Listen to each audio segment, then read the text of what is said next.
Manhã Diversa de volta, agora 11 horas e 29 minutos, e é hora de fazer contato com a nossa equipe de jornalismo. Então nós vamos direto para a redação, onde a Renata Monteiro já está esperando a gente para deixar a gente por dentro de tudo o que acontece nessa segunda-feira. Bom dia, Renata, qual que é a principal notícia que você traz para a gente? Oi, Mariana, bom dia, Roberta, a todos e a todas que assistem a Manhã Diversa nessa segunda-feira. Olha, o assunto que está repercutindo, né, é sobre a vacinação em crianças de 5 a 11 anos. A gente sabe que na última semana a Anvisa aprovou essa vacinação, mas o Ministério da Saúde disse que só vai se posicionar a respeito, né, de quando que vai começar essa imunização em janeiro, a partir do dia 5. O ministro Marcelo Queiroga disse que a pressa é inimiga da perfeição quando o assunto é a vacinação em crianças. Ele disse hoje que recebeu o documento da Anvisa com a autorização dessa vacina, mas ele disse que não pode se basear apenas em um documento que, segundo ele, só tem 3 páginas, que ele precisa de informações técnicas com a equipe dele do Ministério da Saúde. Só para a gente contextualizar, durante toda essa pandemia, 1.449 mortes por Covid-19 foram de crianças de 0 a 11 anos. E desse total, 301 são justamente de crianças nessa faixa etária de 5 a 11 anos. Então, resumindo, o Ministério da Saúde só vai se manifestar a respeito dessa vacinação, embora a Anvisa já tenha autorizado, em janeiro do ano que vem. E também para a gente lembrar, né, outros 10 países, segundo a Pfizer, que vai ser a fabricante, né, que vai fazer a vacina para as crianças, outros 10 países já estão imunizando crianças de 5 a 11 anos. Os Estados Unidos, por exemplo, já vacinam, né, essa faixa etária, esse público-alvo, e nenhuma morte foi causada por conta de reações, né, da vacina da Pfizer nesse público. Meninas. Renato, não posso deixar de falar da sua camiseta maravilhosa, eu adorei. E para o pessoal de casa, agora eles vão começar a ver um pouco mais a gente com o Chico Rei, porque a Chico Rei tá enviando umas camisetas lindas igual a sua, né, pra gente. Então, assim, super bem vestida, adorei a camiseta, ótimo gosto. E agora, voltando aí pro jornalismo, você com certeza já tá preparando aí, né, hoje à noite tem o Diversa em Rede, então quais são os destaques do jornal? Roberta, muito obrigada pelo elogio, tá? As camisas são lindas, vocês também vão vestir Chico Rei, né, daqui pra frente, e o pessoal de casa vai ver o quanto que essas camisas são maravilhosas. Enfim, vamos lá para os nossos destaques, então, do Diversa em Rede hoje. A gente vai falar sobre a situação das chuvas, né, que caíram aí, principalmente na sexta-feira aqui na região da Zona da Mata, em especial em Juiz de Fora. A gente sabe que ficou um bairro ali em Santa Luzia, ficou bastante alagado, né, por conta da tempestade que caiu. A gente também vai trazer no estúdio um entrevistado, um convidado hoje, que é o delegado da Polícia Civil, Rodrigo Rolli, para fazer um balanço, na verdade, sobre os homicídios, né, em 2021 em Juiz de Fora e região, e também trazer informações sobre a baixa criminalidade, né, em Minas Gerais na última década. Então a gente vai falar sobre esses dois assuntos também no jornal. Hoje é dia de esporte, né? Segunda-feira tem um quadro esportivo e, entre outros destaques, a gente vai falar de novidades do JF Vôlei, que estreia na Superliga B no mês que vem, em janeiro já, tá? E também trazer informações sobre golpes, gente, pelas redes sociais. Imaginem que agora pessoas, né, vítimas, estão sendo prejudicadas, principalmente financeiramente falando, né, por conta de golpes no Instagram. Então tem que ter muito cuidado, né, deixar sempre a conta e o perfil bloqueado, apenas para pessoas mesmo conhecidas, né, de amigos, e tomar muito cuidado por conta desses golpes agora que estão sendo afetados, atingindo, né, Instagram, Facebook e todas as redes sociais. Então, convido a todos e a todas para assistirem ao Diversa em Rede a partir das 6 da noite. Vocês também, meninas. Pode deixar que a gente acompanha todos os dias. Muito obrigada pela sua participação, viu? E até amanhã. Valeu, Renata. Tchau, tchau. E Roberta, você já reparou, né, que hoje o nosso programa tá cheio de termos estrangeiros, né? No começo do programa nós falamos sobre o Open Banking. E agora o assunto da vez é a síndrome de burnout.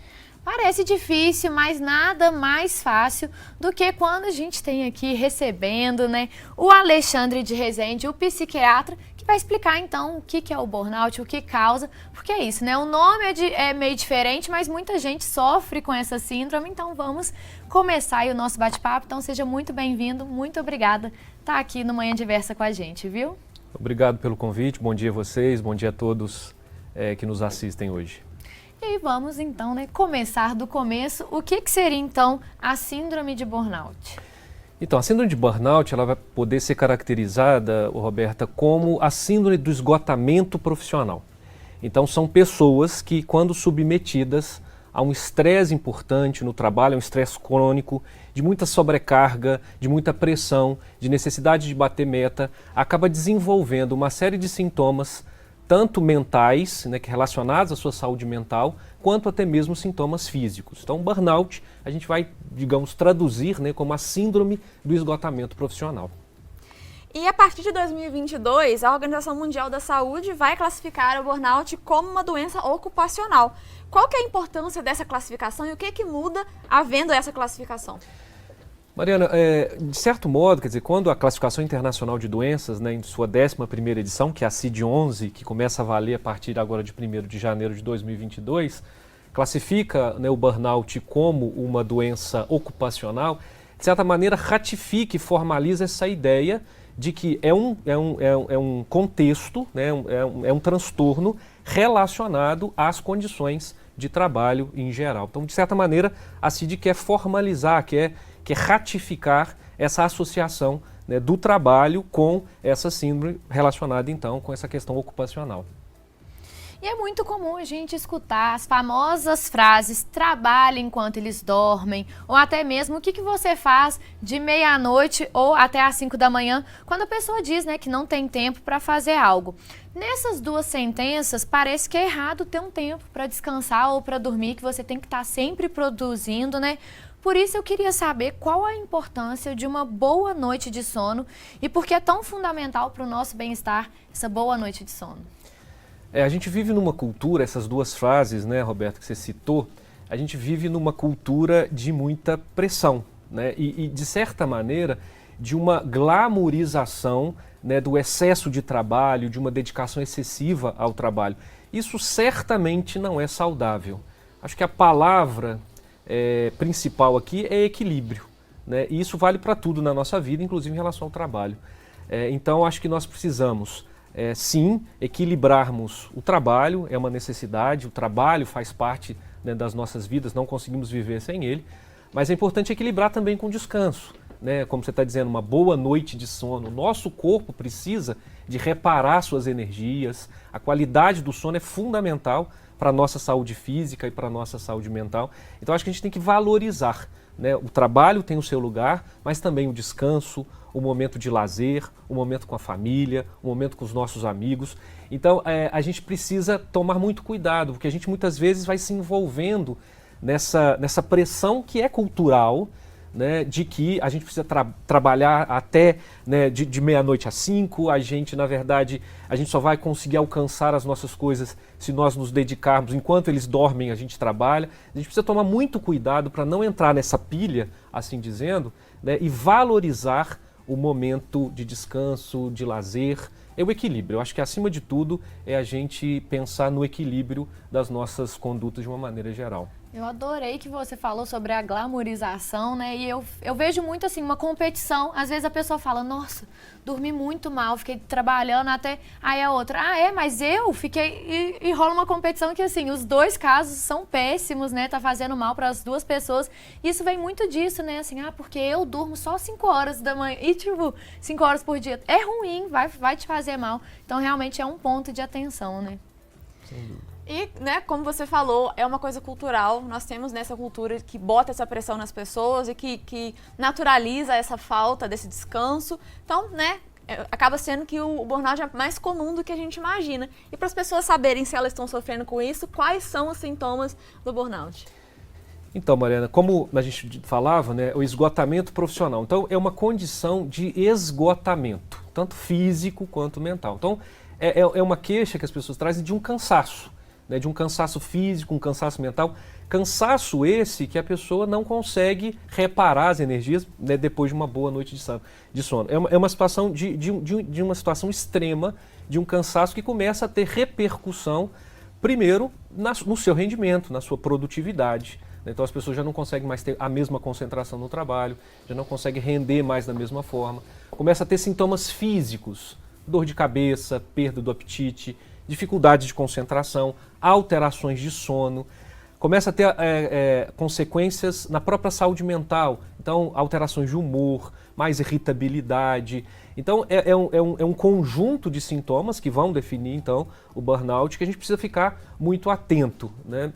Quando o excesso de trabalho nos esgota física e mentalmente de uma maneira tal que isso começa a nos prejudicar, não só no nosso rendimento, mas como na nossa vida, né, de uma maneira geral. Então esses são os principais sintomas, Mariana, que a gente pode entender do burnout. Tem gente que é workaholic, que é viciado em trabalho, mas tem também aquelas... E a solução simples disso seria reduzir a carga de trabalho e descansar. Mas também tem muita gente que fica trabalhando incessantemente por conta de problemas financeiros, sociais. Qual seria então a solução para essas pessoas que realmente assim estão esgotadas, não porque são viciadas em trabalho, mas porque tá precisando pagar as contas, enfim, e estão vivendo esses problemas? Roberta, assim, o burnout é uma condição muito complexa, né? Eu acho que tem múltiplas variáveis aí envolvidas. Quando você me faz essa pergunta, eu acho que me vem sempre uma ideia de que muitas vezes a gente coloca a responsabilidade na pessoa, no empregado, no trabalhador.